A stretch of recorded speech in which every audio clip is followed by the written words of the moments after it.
वो अपना और अपने बच्चे का ठीक तरीके से ख्याल रख सके। इसे मैटरनिटी लीव कहते हैं। ठीक उसी तरह बच्चे के पैदा होने के बाद उस औरत के पति को भी छुट्टी मिलती है ताकि वो अपनी बीवी और बच्चे का ध्यान रख सके, और इस छुट्टी को कहते हैं पैटर्निटी लीव।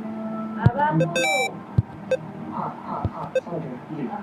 सर हमको गलत मत समझिएगा, लेकिन एक सवाल ऐसे मन में आ रहा था कि अगर बीवी प्रेग्नेंट है तो पति को छुट्टी लेने का क्या जरूरत है?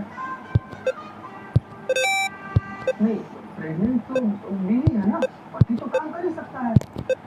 करेक्ट। हाँ। तुम्हारी तरह अमूमन लोगों को यही लगता है कि जब एक औरत प्रेग्नेंट है तो फिर मर्द को छुट्टी देने का क्या फायदा? वो घर पे बैठकर क्या करेगा? अफसोस कि ये बात बहुत से लोग नहीं समझ पाते कि यही एक समय है जब एक पत्नी को अपने पति के साथ की सबसे ज्यादा जरूरत होती है।